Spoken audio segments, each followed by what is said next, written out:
so now we're going to look at the falling objects problems that we have here. So calculate the displacement and velocity times of a5, 1, 1.5, and 2 seconds for a ball thrown straight up at an initial velocity of 15 meters per second. Take the initial y naught to be y naught equals 0. So in this, we use the same kinematic equations for falling objects. Delta x is v naught t plus 1/2 at squared. Now, you always want to establish a direction, so I'm going to say upward is positive. So we're going to say that this is y equals 0, and then delta x is just its height that it gets to, right? So if it's here, you know, so it's going to be h is equal to the initial velocity was 15 meters per second times time plus 1/2. In terms of gravity is downward. So if we establish upward to be positive, then gravity has to be negative 9.8 meters per second squared. That's a confusing thing for some people, is to know when are we talking about negative versus positive. It has to do with how you establish your directions to be. So that's why I'm very intentional about that. So upward is positive in our picture here. So in this case, so t and then t squared. So then I just plug in different values of 0.5. So I'm going to plug in 0.5 into this equation. So it's 15 times 0.5 plus 0.5 times negative 9.8 times 0.5 squared. So this is 6.275 meters.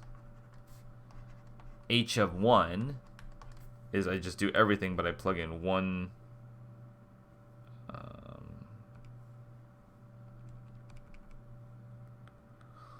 1.0.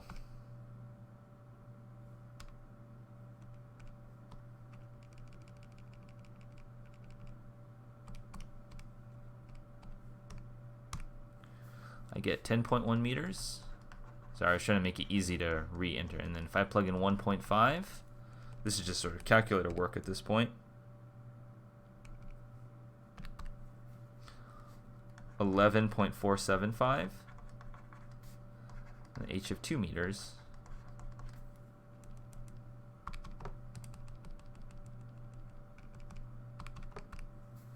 (10.4 meters). Okay, so those are my answers for 41 here. 43. A basketball referee tosses the ball straight up for a starting tip-off. At what velocity must a basketball player leave the ground to rise 1.25 meters above the floor and attempt to get the ball? Okay, so here we're only given, we're trying to find the initial velocity.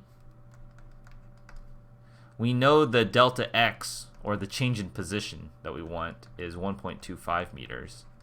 And we know acceleration is either plus or minus 9.8 meters per second squared. It's just equal to g. Probably negative, because because in this picture I'm going to do up is positive. You could do down is positive. It doesn't actually matter. Up is positive, so acceleration is negative because acceleration is downward. The reason I'm doing up is positive is this delta x is positive because I want him to go up 1.25 meters, not down 1.25 meters. Okay, so the question then is, how do I find v naught?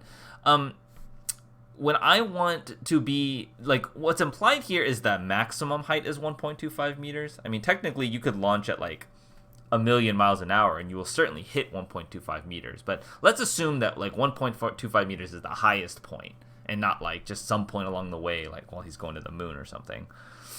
So I know when you reach maximum height, the final velocity is 0. So if I look at the variables I have, then I'm going to look at VF's this equation. And I'm going to simply solve for v naught.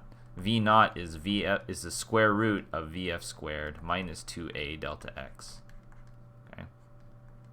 So square root of 0 squared minus 2 times negative 9.8 times 1.25. And I get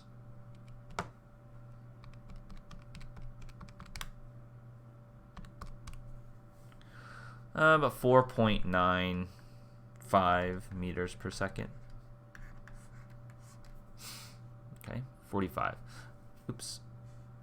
A dolphin in aquatics should jump straight up out of the water at a velocity of 13 meters per second. So that means his initial velocity is 13 meters per second. List the knowns in this problem. Okay, I just did. How high does the body rise above water? Oh, actually, the acceleration is negative 9.8 meters per second squared. Why do I use negative? Because I'm going to say he's jumping out of the water, and I'm going to say his velocity is positive. That means his acceleration due to gravity must be negative, because gravity always pulls downward, or at least towards the center of the Earth. So that's what's known. How high does his body rise above the water? Well, again, just like in the previous problem, what we know is that the final velocity is 0 when we hit the maximum height. At maximum height, the velocity slows down, and then it hits the very top, and then it starts to fall again. So the velocity right at the very top is 0.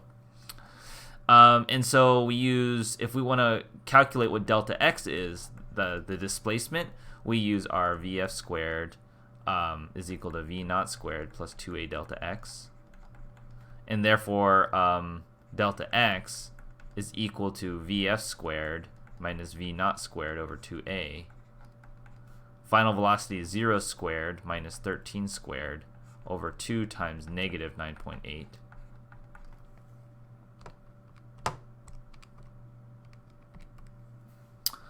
I get 8.62 meters. That's how high it goes. So that's B. To solve this part, first note that the final velocity... Oh, actually, I didn't read all this. Then identify the unknown. After you choose equation, show your steps. See, how long is the dolphin in the air? Okay. So now we're going to say, well, I want to find time. There's a few... You can use a delta x equation. I actually would recommend just using the velocity equations, because there's an equation that says Vf is equal to V naught plus At. Right, and I can solve for t if I know all of these. Vf minus V naught over A. Final velocity is 0. Initial velocity is 13. It's divided by negative 9.8. 1.33 seconds.